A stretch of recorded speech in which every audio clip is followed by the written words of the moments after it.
ஆந்திராவில் பறவை காய்ச்சல் எதிரொலியாக நாமக்கல்லில் உள்ள கோழி பண்ணைகளில் நோய் தடுப்பு முன்னெச்சரிக்கை நடவடிக்கைகள் தீவிரப்படுத்தப்பட்டுள்ளது. கூடுதல் விவரங்களோடு இணைகிறார் செய்தியாளர் ஸ்ரீதர்.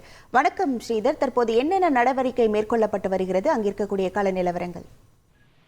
தமிழகத்தின் அண்டை மாநிலமான ஆந்திரா மாநிலத்தில் உள்ள கிழக்கு கோதாவரி மாவட்டத்தில் பறவை காய்ச்சல் வேகமாக பரவி வருகிறது. பறவை காய்ச்சல் காரணமாக கோழி பண்ணைகளில் வளர்க்கப்படும் பல கோழிகள் தினமும் இறந்து வருவதாக கூறப்படுகிறது.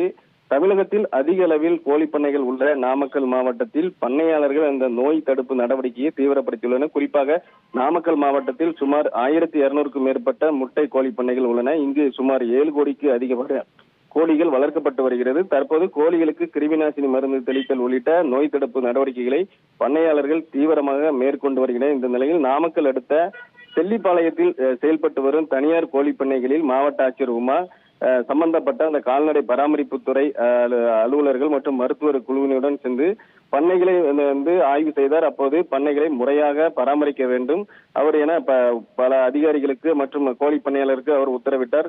கோழி பண்ணைகளை கண்காணிக்க கால்நடை மருத்துவர்கள் குழு அடங்கிய ஒரு 45 அதிவிரைவு குழுக்கள் அமைக்கப்பட்டுள்ளது.